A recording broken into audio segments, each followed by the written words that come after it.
La BCE donc qui devrait continuer sur sa lancée et relever une nouvelle fois ses taux d'intérêt jeudi. Bonjour Xavier. Bonjour David. Xavier Timbaud, économiste et directeur principal de l'OFCE. On a malgré tout, quand même, il faut le dire, une entrée en récession de la zone euro. Elle n'est pas sévère, mais quand même les chiffres sont là. On a un recul de l'inflation. Trop timide diront certains, mais on est à 6% d'inflation en zone euro. On a le sentiment que ça ne changera pas la donne, ça n'empêchera pas la BCE d'augmenter, comme elle l'a laissé sous-entendre, de 25 points de base, 0,25%. C'est taux d'intérêt directeur jeudi. C'est ça en gros la situation Oui, c'est ça en gros la situation. En tout cas, on imagine mal la BCE, Christine Lagarde, se dédire. Cette hausse, elle est annoncée, elle est anticipée par les marchés. Donc, elle est acceptée d'ailleurs. Elle est acceptée, on va dire. Donc ce serait vraiment une surprise de ne pas la faire.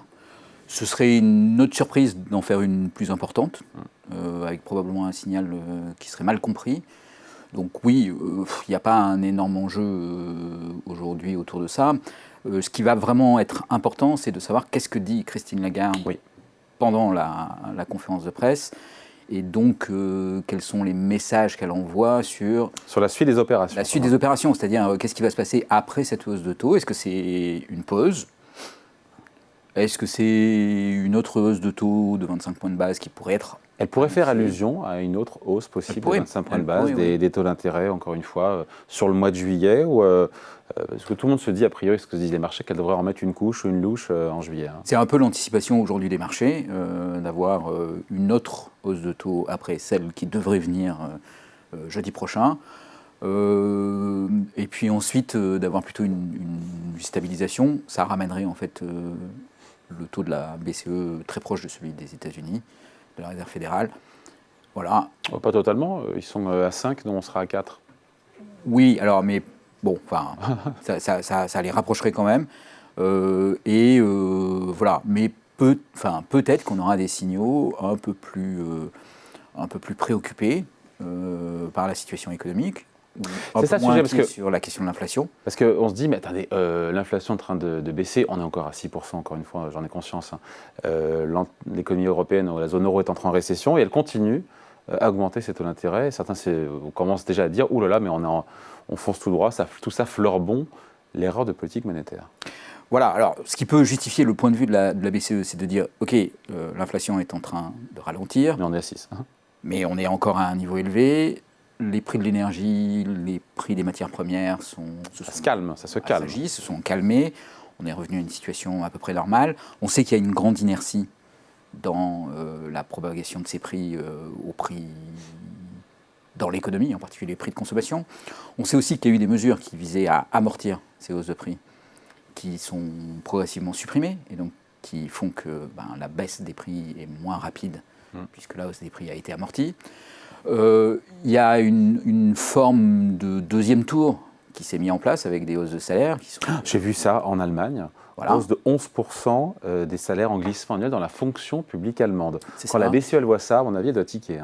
Voilà, donc ça effectivement, ça donne corps à cette hypothèse qu'il pourrait y avoir un résidu d'inflation qui pourrait persister, en tout cas que le retour à la normale que la BCE anticipe pour 2025. Donc c'est pas pour tout de suite, est quand même aussi assez dépendant de ce qui se passe sur les salaires.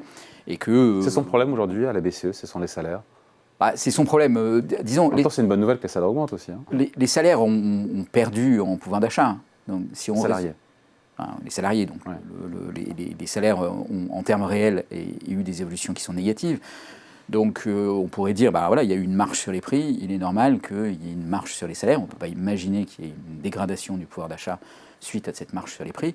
Donc ces hausses de salaire, elles sont d'une certaine façon légitimées par la hausse des prix. Mais toute la question est de savoir est-ce qu'il n'y a pas une spirale qui va s'installer qu'on voit ou qu'on ne voit pas? On en parle depuis des mois et des mois. Qu'on ne voit pas vraiment, parce que globalement, ce qu'on voit, c'est que quand même les prix reviennent à la normale et que les marges des entreprises sont plutôt élevées. Donc pourquoi elles sont plutôt élevées, les marges des entreprises? Parce que les entreprises ont plutôt anticipé qu'elles allaient augmenter les salaires et que donc elles ont augmenté les salaires moins que ce qu'elles pouvaient faire. Et donc ça ne se traduira pas par des hausses de prix quand elles vont le faire. Je reviens à cette idée d'erreur de politique monétaire. Encore une fois, de manière concomitante, une entrée en récession avec une BCE, une banque centrale en tout cas, sans la nommer, qui augmente ses intérêts alors que l'économie est en récession, non? Oui, tout à fait. Et puis, il y a de l'autre côté, on peut regarder ce qui se passe sur les marchés immobiliers en Europe. Cette hausse de taux très brutale, très rapide, s'est transmise très rapidement au marché du crédit. Donc, il y a des pays dans lesquels il y a des ménages qui sont endettés à taux variable. Ça a un impact. Espagne, Angleterre. Ah, mais ils sont assez nombreux, en fait. Hein. Nous, on est tranquille pour le coup ici. Nous, on est tranquille, oui. Parce qu'on est endetté essentiellement à taux fixe. Voilà, mais bon, il y a quand même des pays dans lesquels il va y avoir un impact direct, et puis il y a des pays par lesquels ça pourrait provoquer un effondrement des prix de l'immobilier, ou en tout cas une baisse des prix de l'immobilier.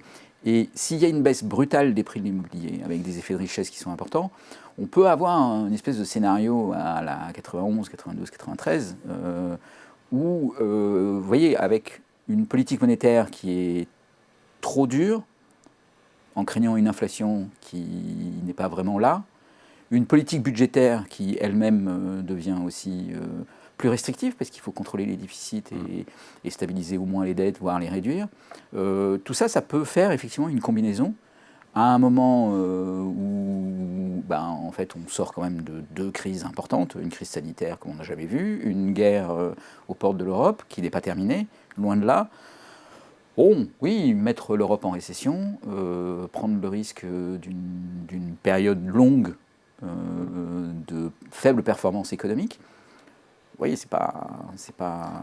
Est-ce que l'autre c'est un risque, c'est un vrai risque, et ça pourrait être une erreur de politique économique conduite par. Au-delà de s'exciter sur savoir s'il reste une ou deux hausses de taux supplémentaires, est-ce que la vraie question, c'est pas de savoir combien de temps les taux directeurs vont rester à ce niveau haut, un peu en dessous de 4% pour la BCE pour les taux directeurs, oui, savoir si ça se chiffre en mois ou en trimestre, ou en année. Avant d'amorcer une décrue Non, de rester à un haut niveau. Oui, combien de temps ils vont. Oui, non, mais bien sûr, c'est la question, c'est la vraie question, parce que plus qu'effectivement. Et c'est celle que je vous pose. Oui, non, mais je n'avais pas bien compris la question, mais la question évidemment est excellente, parce que c'est vraiment le point important.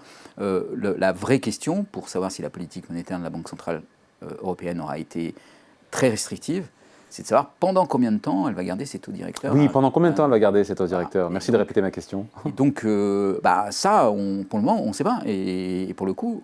Tout l'enjeu, en tout cas, tout l'enjeu est là. Non, mais la communication de la BCE, elle n'est pas du tout orientée sur cette question. Les marchés sont plutôt focalisés sur les petites hausses de taux, mais pas du tout sur une analyse un peu globale de tout ça. La BCE se cache un peu derrière les évolutions de l'inflation, en disant c'est quand même le premier élément de mon mandat. Donc voilà, mon mandat demande la stabilité des prix. Là, les prix ne sont pas stables, les salaires ils augmentent. Donc ils ne parlent pas du reste pour le moment. Mais c'est sûr que quand on regarde l'année 2025, on peut s'inquiéter. Oui, d'ailleurs, c'était en mars que la BCE avait prévu cette inflation qui retomberait à 2,1% en moyenne en 2025. Jeudi, elle va annoncer de nouvelles prévisions économiques, la Banque Centrale Européenne, sur 3 ans. Pas de gros changements à attendre, ou on pourrait avoir de mauvaises surprises de ce point de vue-là aussi?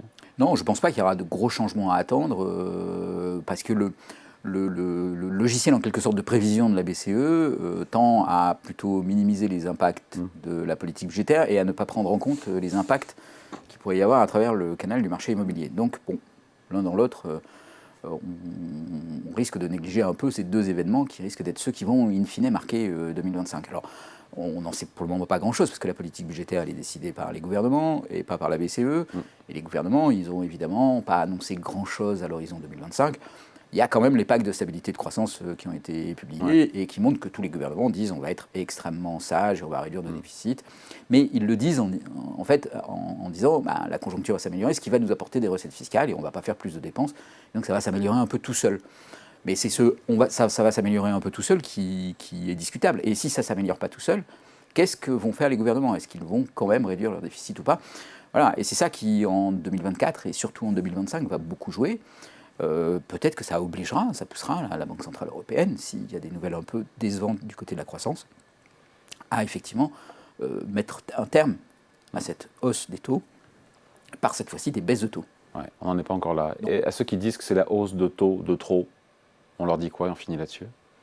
On leur dit, oui, c'est peut-être celle de trop, mais encore une fois, ce qu'il faut vraiment, ce qui est vraiment sur quoi il faut être attentif aujourd'hui à la BCE, c'est plutôt de savoir quand est-ce que leur diagnostic sur l'inflation va cesser d'être nous sommes en situation d'inflation, et donc un banquier central en situation d'inflation, il ne réfléchit pas, il fait une politique monétaire restrictive.